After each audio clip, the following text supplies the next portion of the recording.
So if you're going to walk around thinking it's never going to work, it will never work. If you have a dream and if you want to do something, do it. Look at me. I'm a little girl from Pittsburgh, Pennsylvania, whose father drove a cab, whose mother worked in a clothing store. We all came from somewhere. We all have a backstory that's going to lead us to our business, our book, or our brand, or a beginning or an ending.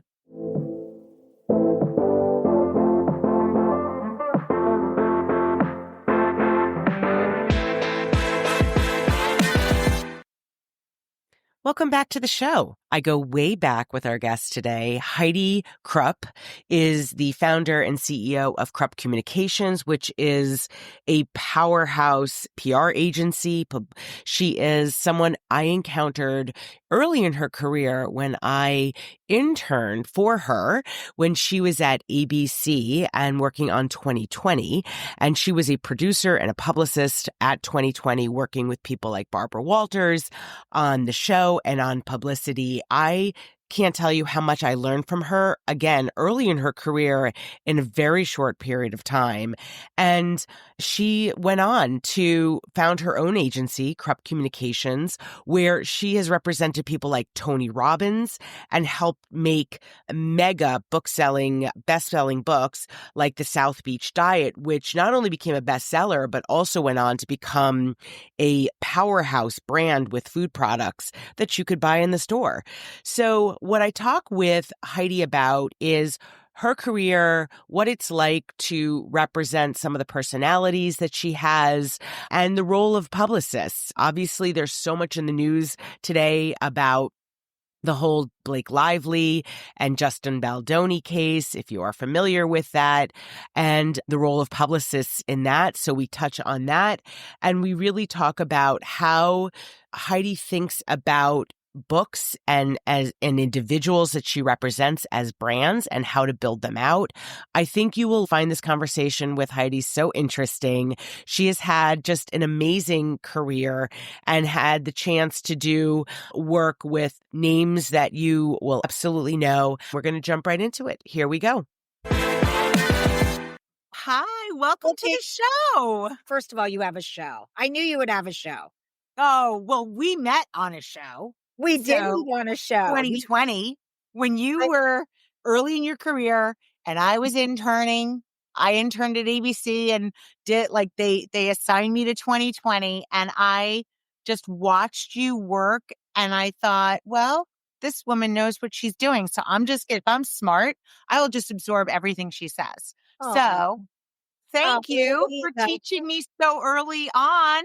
Thank you. I mean, honestly, I had a mentor. We don't all have mentors. I think mentors are so important. And I had a dream job working at ABC News 2020 for Barbara Walters. Who didn't want to be Barbara Walters or work for Barbara Walters? I mean, legendary. What struck me about you also in those, when I was watching and observing, as an intern does, as interns should do, you carried yourself.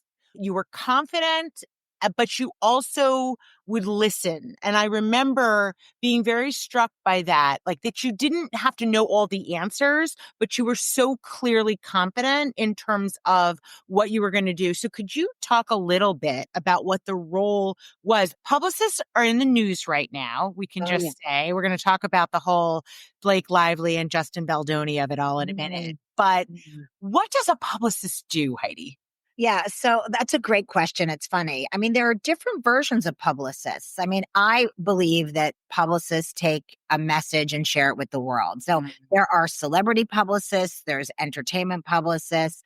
I look at myself as a storyteller and a PR strategist. My job, as I see it, is to be a mirror to my clients, find out what it is that they might want to say. Much like when we were at 2020 as producers, I'm helping them produce and share the message that they want. And I'm making it personal for them because I think that public relations, yes, it gets out into the public. And now, even then, there wasn't social media. There wasn't all of these parts.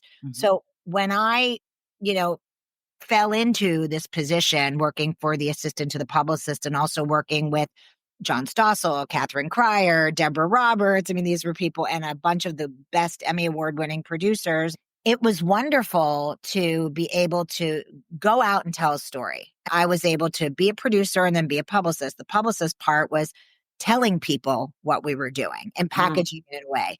And as news has evolved and the media has evolved, there's blurred lines now between what used to be news, what is news now. We don't know what's fake news, what's real news. Everybody shares everything, and you have to be so careful in being a publicist. Thank you for talking about the grace and humility and humbleness that I have. I grew up, my father drove a cab, my mother worked in a clothing store, and I just always remember where I came from.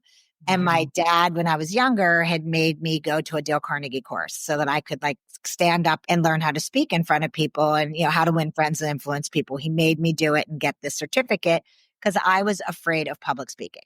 What an insightful dad to back then say, this is important for you.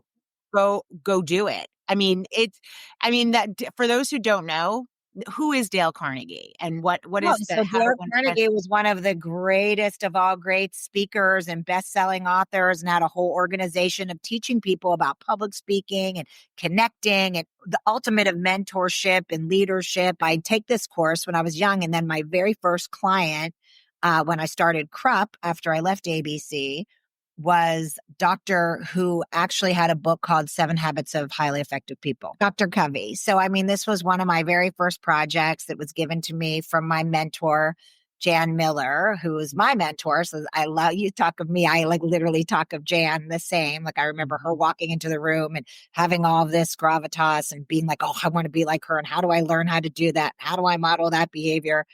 I think in some ways I have. Lately, she's been telling me, oh, you've surpassed certain things. And I'm like, not exactly. But, it's great to be able to have people that are role models that you can learn from. You started your company before a lot of people, a lot of women were starting agencies. So can you talk about that leap? 100%. I did not think about starting a business. I just had this wonderful woman that was best friends with Catherine Cryer, who I was the assistant for at the time, as well as the assistant to the publicist. And this woman, her name is Jan Miller, and she has most of the best authors, Tony Robbins, who became my client that she introduced me to. She has Maria Shriver and her daughter. And you name it, like Dr. Phil and, Joel Osteen and Bishop Jakes. She has so many of the greatest, greats of all time. And anyway, she had said to me, you should come work for me. I said, well, I work at ABC News 2020. Like, I'm not come work. I'm at ABC. That's not my company. And she said, well, if ever you want to, you can. So I fast forward, I was looking because at the time, PR at ABC, you had to be in the union. And so I wasn't in the union. I was young. I was like in my 20s and I didn't have the experience, but I had the insight and I had the intuition, but I didn't have the courage. And I certainly wasn't looking to start a business. And I left ABC to go work at a PR company. And as I was at the PR company, Ruderfin at the time, they had a book division called Plan Television Arts. And I'd opened this book and it said to my agent, Jan Miller. So I called Catherine and I said, is this the same person? And she calls me on the phone and says, listen, now you're on your own but I will meet with you. All you need is $5,000 cash to start a business. I was like, well, easy for her to say. Like, I don't even have $5,000. Like I own a Toyota Celica convertible that's like 1989 that I bought when my grandmother died with the inheritance. I owe probably like $5,000 on it and a lot of parking tickets. And my parents took care of me, but didn't really I'm self-made. Like I didn't, but at the time, like I didn't have anybody to go to for money. She said, all you need is $5,000. And it was so funny because she's done this to me my whole career. Now I do it to my staff. I do it to my clients. It was like a manifestation and an intention. So I walk into the store and this woman says to me, I love your car, at this little clothing store in Hoboken. And I say, it's yours for $5,000 cash. She says, let me think about it. She calls me the next day. She buys my car. I sold my car and here I am. That's how you got the capital to start your business. Yeah, that's the only capital I got, like to this day. Well, that's amazing because you have worked on Krupp Communications, your agency. You have worked on some of the most like amazing books, like the South Beach Diet, right? Tony Robbins is a Yeah, client. I did Tell 30 me years, how, tell 30 me, years almost. I'm sorry, It's almost 30 years, Tony Robbins. Yes. Tony But not Robbins. anymore. Not anymore. We're friends. He's like my forever friend. Yes. With him, but I worked with him for decades. So, okay. So in terms of what your company does now, and you work with, like, you are like the bestseller maker. That's how Oh, I think of you, thank that you. you understand when someone has a talent and that they have something to tell and something that can be made into a much bigger message. And then you help kind of craft the message and the plan for that to happen. Here's the truth. We look at the book as a brand. So we look at the book as the vehicle to a brand. And now not only do we promote, and for many years we promoted brands, and then various people came to us. One of the first was a friend who's still a friend and I love so much. And she was one of my first people that I did literary agency for. And it's Tori Johnson, who you see regularly on Good Morning America. Yes. And Deals Tori, and steals, right? so Tori had this incredible idea. She was really wanting to work on her health. And so she had a mindset shift. She had this idea to write this book called The Shift. And again, like you talk about mentors, and she sat with me and said, well, why wouldn't you sell it? I said, well, because that's not what I do. She goes, well, you can do it. You know, and she literally pushed me to do it. I kid you not. And we did it, and it was a #1 bestseller. My Unbelievable. out of the gate. So at the time, I was kind of like, oh my gosh, I don't know if I could get into literary agency. My mentor was a literary agent. I felt like I didn't want to like get into the world of what other people get into.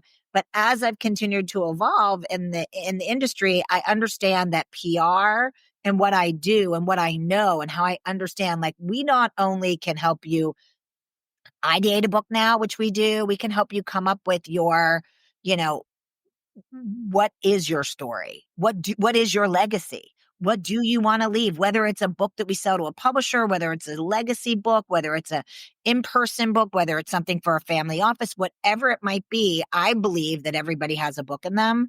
So now that I know how to promote them and do them, I can also help you ideate them and be a matchmaker with the right writer, and then help you come up with a business around it and turn it into something, not just a book. Because yes, it's beautiful to have books, but many people don't have the appetite to do more than just like, I have the book. But some people look at the book and they want to skyrocket a business. I mean, the South Beach Diet Doctor, he did not realize in writing that book what was going to happen. And my little Changing the Way America Eats, which we came up with when a processed food company came knocking, turned that into like a global brand at the time. I mean, a consumer packaged goods company, right? Exactly. And then for us, I love that. That was one of my major successes. I loved it because my mentor didn't give me that piece of business. It was something I fully did on my own.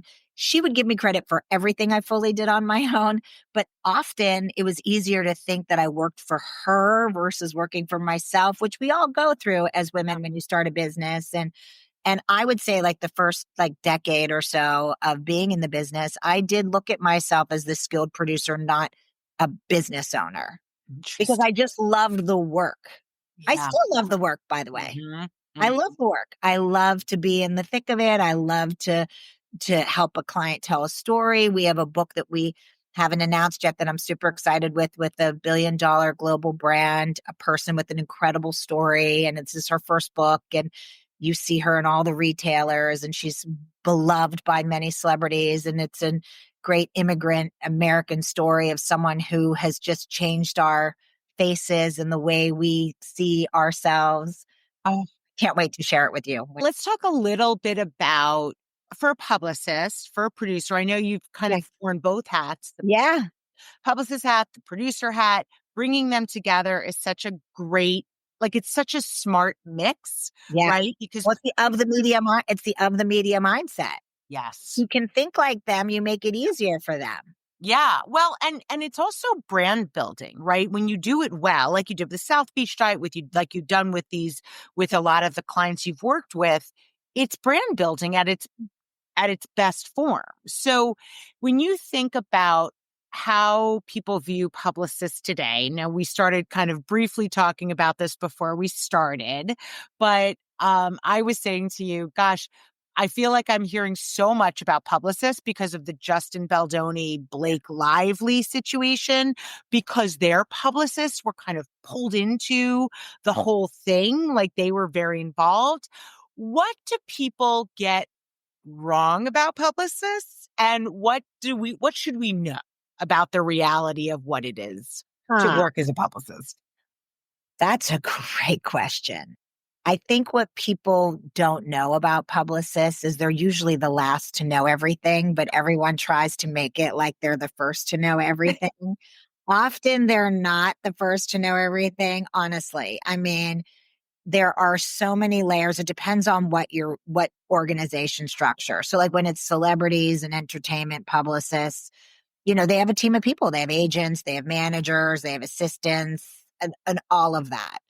And I think that, unless a publicist goes rogue, which some might, I don't know. I can't say if we don't, but if somebody ever did, you know, I can't imagine that any publicist would go and do and spin and say something that others would, especially if they're representing somebody, wouldn't know about. Yeah. And so this whole case is very fascinating, and it's really troubling on so many levels. I mean, you have a reputable newspaper that, covered a story, and we're talking about a woman that felt I'm a woman, you're a woman, Eliza, that felt a certain way. Something happened like horrifying that we would even have to like pick that apart and defend it. I mean, granted, we saw the Amber Heard, Johnny Depp, that all happened too. And it's so upsetting that like if someone actually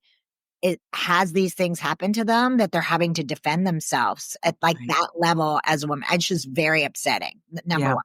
Yeah. Two, I think like blaming the publicists on all parts is outrageous. I mean, like, Right. Because to your point, publicists don't typically go rogue. It's, you're part of a conversation with your clients and you're crafting yes, a message together. yes, you're crafting the client that goes rogue. No. I don't know. Listen, you can only lead a horse to water. You can't make it drink, right? So, and I think oftentimes publicists want to always to protect their client. I mean, there's a joke in my house. There were many, many things that like I knew about in various ways with various clients throughout the years that my husband still doesn't know to this day. And it's because why would and it's not because I trust my husband. I worked at 2020. At least we were news people. Like there are things that you just don't share. Yeah. And you have to, and it's like an oath to me. It's like holding somebody's personal here. And it's not that I'm doing anything disingenuous, and I'm not trying to lie or at all or hurt on anyone's behalf. I think what we're watching though, with all of this, with the suing of this PR person and that one, and then that one suing this one. And I mean, it's unbelievable. And then you see so many other PR people in the industry. We already have a bad rap. I mean, PR, I say, and I've been saying this even before this happened, needs a new branding. I mean, seriously. Yeah. It does. And it's really not public relations. It's really personal relations, and personal relationships matter. And your personal relationship with your client and operating on their behalf is critical. Yeah. And that's like number one. Yeah. Like you just have to make sure that you're doing what you're their mirror, you're their representative, you're trying to help them. I think it's really sad, actually. It's the whole thing is very upsetting and troubling and bully-like even in social media, there's so many like people that are popping in and telling the story and trying to recast it and glomming onto it to then have their 5 minutes of having a conversation. You have all these different YouTubers and TikTokers. It's like, is this where we are now? The thing that strikes me about what publicists are so good at is and you learn to be so good at this, I'm sure, given the job, is crisis management, Yeah. right? And in today's day and age with social media Oh, yeah. and how an innocent post can get you all sorts of attention that you didn't intend, Yeah. let's say. Yeah. Not all These are the publicity is good publicity. That is for sure. I think that we all have to understand that anything you say or share or post now will be held against you. It's like what I used to say to my team. They all were like, "Oh, you're such good friends with this media person." I'm like, yes, and they're still media. They are my friends, but if there is something or someone that I'm representing and they want to tell a story about whatever it is that that client did or didn't do it, they're going to want to do what they're going to want to do. You have to really know where to draw the boundary line and the neutral line thing. You have to.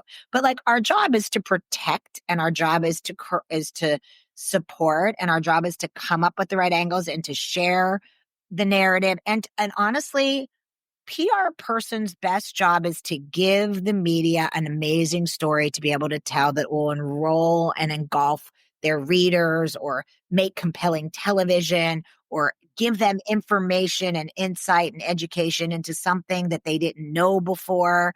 I mean, to me, like that's like a great win. Like if you get a great human interest story of something you wouldn't have known about, or like we have a mutual friend, Tamsin Fidel. I mean, I love Tamsin. I mean, here she is, this anchor turned advocate. She's trying to help women. She did not even have a plan or a strategy. She had her own personal pain and going through menopause and passing out as an anchor on air, couldn't read her teleprompter. That painful moment has turned into purpose for her. And I love that. Any can take like a moment in time and turn a pivot into a possibility and a purpose, like home run. Yeah. I mean, and I love that example because I think that is when you get to tell the really good stories. And when I think about, right, you have helped generate over 100 bestsellers in the time that you have been doing what you do. What is that like? How do you do that? What is the secret to generating a bestseller? Oh my gosh, we don't have enough time for this. Just give us one secret. Well, here's the thing, Aliza. Hard work. I mean, writing a book is not easy. Promoting it and breaking through into the clutter, it takes commitment. It takes focus.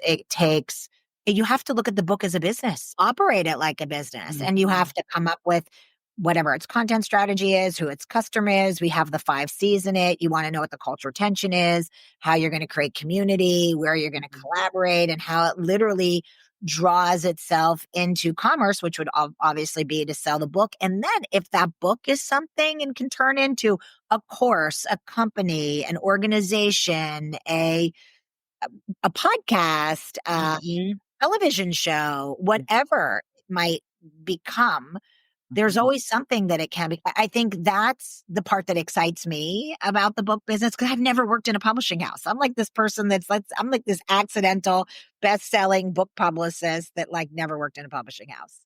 But that's the thing is that you bring, it's interesting. You bring this, when you said before that you had the production part of what you did at your first role at ABC, and you had the PR publicist part of what you did there. Yeah. It makes so much sense to me. I married them. You can bring those two things together to do this so well.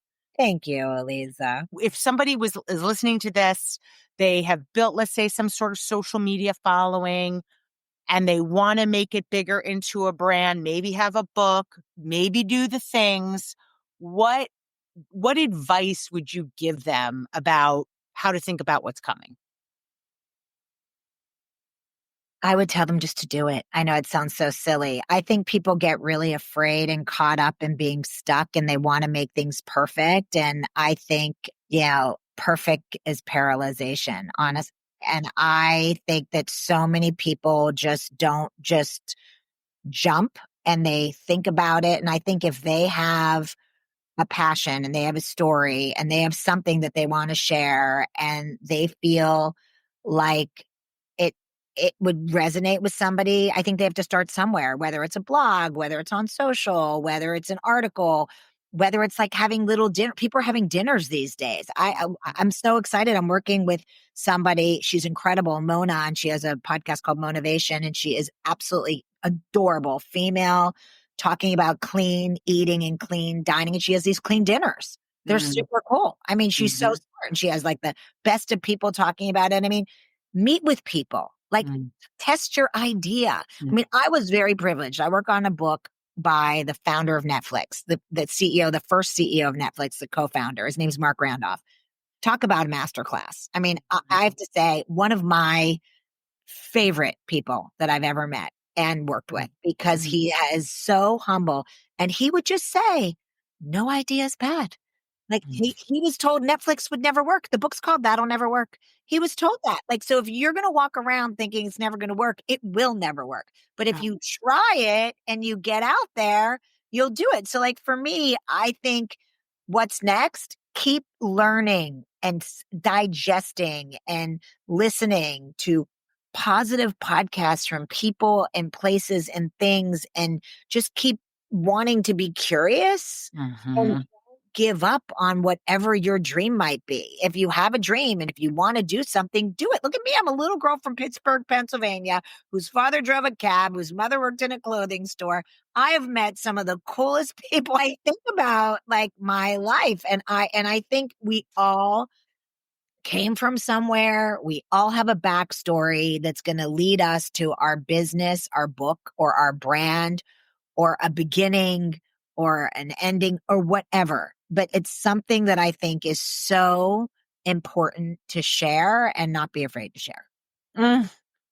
Well, that is such great advice. And Heidi, if people want to follow you, because who wouldn't really? Thank you. Where is the best way for them to do that? Or Krupp, like what's the best way for people to keep up with what you're doing? So my social media, at Heidi Krupp at Krupp PR agency. And I'm also on the Krupp agency as our website. I'm on LinkedIn. I'm so funny. I'm the publicist that doesn't promote herself. Help me, Eliza. That is it's so true though. It is so true. Yeah, no, I don't. You got to do it for other people. I do no PR for myself. I mean, literally, people say, like, why aren't you speaking? Why aren't you doing it? Where's your book? Maybe it'll come, because I keep being asked, how do I make a bestseller? Or how do I turn my book into something? And I am thinking about it. Oh, let's manifest that. Manifest. And thank you for being such a great role model. I mean, it's so important for women to be able to see other women, especially when I was starting to see, that a young woman like you were early in your career. I started the business at 30. Yeah. So I could relate. I could say, oh, wow, there's someone I can relate to who's doing it. So thank you for being a role model. Thank you for listening. If you're an influencer or a brand that wants to work with us, please feel free to email us at info@shespeaks.com. Until next time.